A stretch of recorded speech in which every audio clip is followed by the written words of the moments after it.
مسلک کی ضرورت اس لیے کہ مسلک ہمیں محبت رسول سکھاتا ہے، اور محبت رسول کا کمال المرء مع من احببت، فرمایا المرء مع من احب، انسان اس کے ساتھ ہوگا جس سے وہ محبت کیا کرتا ہے، اور ایمان کو بچانے کے لیے جان جائے تو دے دینا، چونکہ ایمان سے بڑھ کر جان نہیں۔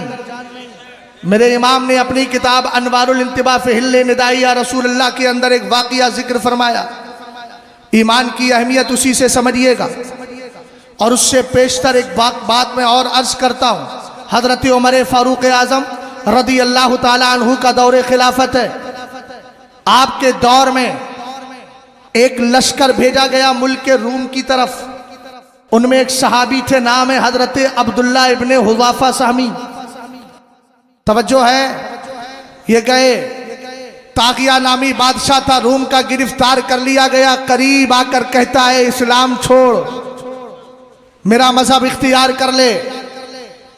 یہاں سے ایک پیغام بھی دینا چاہوں گا، ہندوستان کی سرزمین پر جہاں جہاں میری آواز پہنچے، ہماری بہت ساری بچیاں اسکول کالجوں میں جا کر کفار کے ساتھ دوستیاں یاریاں کر کے اپنے ایمان عقیدے کا سودا کر لیتی ہے، اور ان کے ساتھ تھوڑے سے داموں میں بک جاتی ہے۔ ان کو سوچنا چاہیے کہ دنیا میں اگر آپ کو اور آخرت میں اگر آپ کو اور یوں ہی جنت میں کامیابی دینے والا اگر کوئی مذہب ہے تو مذہب اسلام ہے، اس کے علاوہ کوئی دوسرا مذہب آپ کو فلاح و نجات سے ہمکنار نہیں کر سکتا۔ ذرا غور فرمائے، حضرت عبداللہ ابن حذافہ سامی نے کہا تو اسلام چھوڑنے کی بات کرتا ہے، میں تو پلک جھپکنے کی مقدار کے برابر بھی اسلام سے الگ نہیں ہو سکتا۔ سبحان اللہ سبحان اللہ سبحان اللہ سبحان اللہ۔ آج کے دور میں اسی اسلام کو مسلک اعلیٰ حضرت کہا جاتا ہے۔ اگر کوئی مسلک سے ذرا بھی انحراف کرے تو مت دیکھیے گا ہے کہاں کا، یہ دیکھیے گا کر کیا رہا ہے۔ اور اگر مسلک کا کام کرنے والا آپ کی گلی کوچی میں روڑی بھی لگاتا ہو، اگر آپ کی گلی کوچی میں رہتا ہو، غربت کی زندگی کاٹتا ہو، تو اس کے غربت والی زندگی مت دیکھنا، محبت والی زندگی دیکھ کر کے جڑ جانا، اس لیے کہ کام وہ کر رہا ہے جو کام ابو بکر صدیق اکبر نے کیا ہے، عمر فاروق اعظم نے کیا ہے، عثمان غنی نے کیا ہے، مولا کائنات نے کیا ہے رضی اللہ تعالی عنہم۔ حضرت عبداللہ ابن حذافہ سے کہتا ہے اسلام چھوڑ دے۔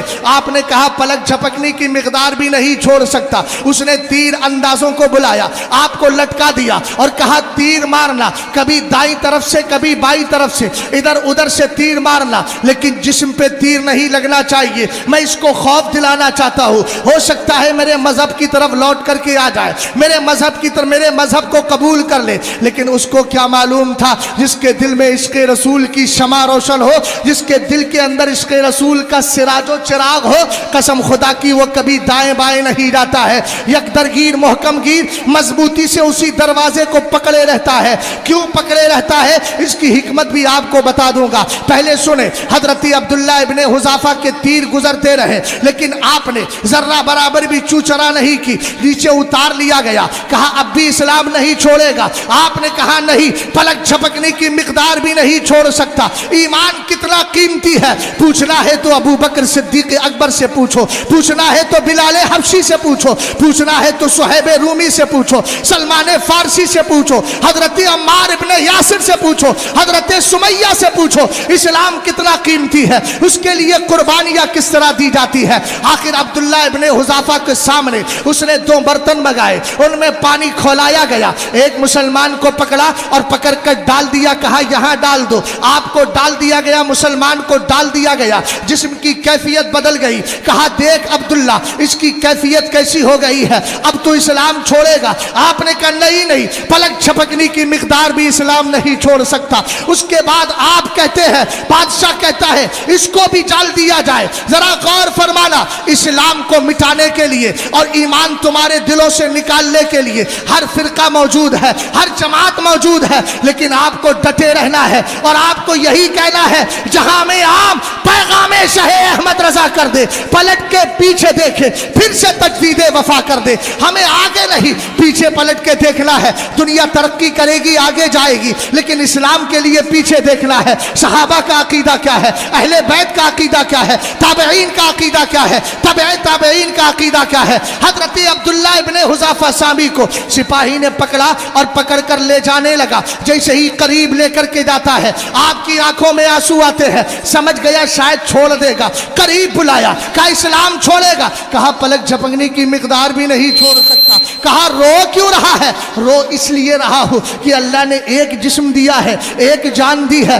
ایک جان جسم سے چلی جائے گی, قربانی ایک جان کی ہوگی. دل یہ چاہتا ہے کہ جسم کے رونگتے رونگتے کے برابر اللہ تعالی مجھے جانے دیتا اور ایک ایک کر کے ساری جانیں مصطفیٰ کریم کے نام پر اور آپ کی محبت میں پیش کر دیتا. اعلیٰ حضرت امام اہل سنت کے لخت جگر سرکار مفتی اعظم کہنے لگے یہ ایک جان کیا ہے, اگر ہو کروڑوں تیرے نام پر سب کو وارا کروں میں.